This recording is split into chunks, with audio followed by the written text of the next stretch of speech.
বন্ধুরা, এই মুহূর্তে বাংলার আবহাওয়ার আরও অত্যন্ত গুরুত্বপূর্ণ আপডেট। অবশেষে ব্যাপক হারে প্রবল ঝড় বৃষ্টির সম্ভাবনা রয়েছে বাংলার উপরে, কারণ শক্তিশালী ঘূর্ণিঝড় এপারে আছড়ে পড়তে চলেছে বঙ্গের উপকূলে।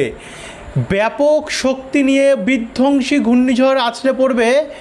এর আমরা দেখতে পাচ্ছি বর্তমানের যে সর্বোচ্চ গতি সেটা কিন্তু সময় সময় পরিবর্তন হচ্ছে, তবে এখনকার যে সর্বোচ্চ গতি সেটা কিন্তু আমরা 104 কিলোমিটার প্রতি ঘন্টায় বায়ুর গাস্টিং মোডে দেখতে পাচ্ছি।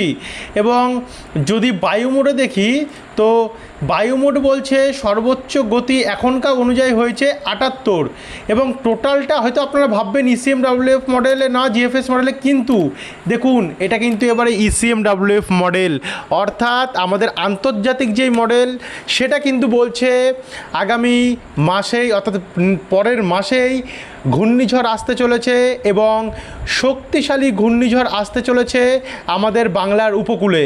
তো চলুন বেশি দেরি না করে আপনাদেরকে দেখাই যে কোথায় কোথায় এর কতটা প্রভাব পড়তে পারে, কখন থেকে এটা ঘূর্ণিঝড়ে হতে পারে, পরিণত হতে পারে। এবং গত আপডেটগুলোতে আমরা দেখেছিলাম এটা মায়ানমারে আছড়ে পড়ছিল, কিন্তু কেন হঠাৎ এতটা বাঁক নিল সেই সমস্ত কিছু আপনাদেরকে আমরা জানাবো এবং পুরো A to Z live update দেখাবো। তো ভিডিওটিকে আপনারা বিনা স্কিপ করে শুরু থেকে শেষ পর্যন্ত দেখতে থাকুন। ঘূর্ণিঝড়ের ব্যাপারে খুঁটিনাটি তথ্য জানতে হলে ভিডিওটি আপনারা কোন জেলা থেকে দেখছেন, আপনাদের জেলায় আজ আবহাওয়া পরিস্থিতি কেমন চলছে নিচে আমাদেরকে কমেন্ট বক্সে কমেন্ট করে জানাতে ভুলবেন না। আর ভিডিওটি ভালো লাগলে লাইক করে দিয়ে ভিডিওর নিচে একটি লাল কালারের সাবস্ক্রাইব বাটন আছে, ওটাতে অবশ্যই ক্লিক করে দিয়ে পাশের ঘন্টির চিহ্নটাতেও প্রেস করতে কিন্তু আপনারা ভুলবেন না। তো চলুন এবার ভিডিওটিকে আমরা শুরু করি। সর্বপ্রথম আমরা এখানে চলে যাব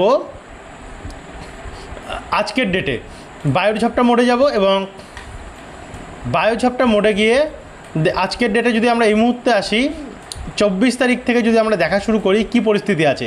দেখুন গরম মোটামুটি ভালোই রয়েছে বাংলায়। এই গরমের মধ্যেও আস্তে আস্তে করে আমরা দেখতে পাচ্ছি বঙ্গোপসাগরে জলীয় বাষ্প পূর্ণ বায়ু প্রবেশ করছে।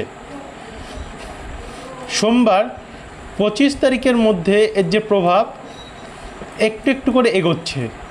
মঙ্গলবার 26 তারিখের মধ্যে এটা দেখতে পাচ্ছেন মধ্য বঙ্গোপসাগরে প্রচণ্ড পরিমাণে জলীয় বাষ্প পূর্ণ বায়ু আমরা লক্ষ্য করতে পারছি, এবং এর কিছু কিছু প্রভাব কিন্তু আমরা কিছুটা করে পশ্চিমবঙ্গ উপকূলেও আমরা দেখতে পাচ্ছি, যেমন এদিকে দীঘা, কন্টাই, নামখানা, হলদিবাড়ি এবং ফ্রেজারগঞ্জ দিকটাতে।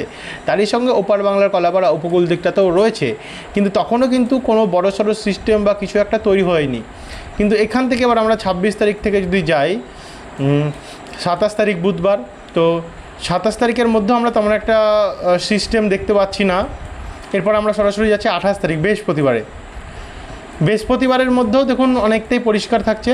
29 তারিখ শুক্রবারের মধ্যেও আমরা দেখতে পাচ্ছি কি দেখুন ঘূর্ণাবর্তের আকার নিচ্ছে 29 তারিখ শুক্রবার। কোথা থেকে নিচ্ছে? পূর্ব বঙ্গোপসাগর এবং উত্তর আন্দামান সাগরের সামনে থেকে জলীয় বাষ্প একত্রিত হয়ে একটা ঘূর্ণি আকার নিচ্ছে, অর্থাৎ ঘূর্ণাবর্তের আকার নিচ্ছে। তখন এর যে সর্বোচ্চ গতি আমরা দেখতে পাচ্ছি 60 কিলোমিটার প্রতি ঘন্টায়। তো এরপর এটা একটু একটু করে শক্তি বাড়াতে থাকবে। শনিবার 30 তারিখে যদি আমরা দেখি 30 তারিখের মধ্যে তেমন একটা প্রভাব আপনার মানে মোটামুটি ঘূর্ণাবর্তটি মায়ানমার উপকূলে কিছুটা বাড়ি খেতে আমরা দেখতে পাচ্ছি, কিন্তু বাড়ি খেলেও আবারও কিন্তু এটি বঙ্গোপসাগরের পশ্চিম ভাগে হঠাৎ পশ্চিম দিক বরাবর বাঁক নেওয়াতে আবারও সাগরে নেমে যাচ্ছে।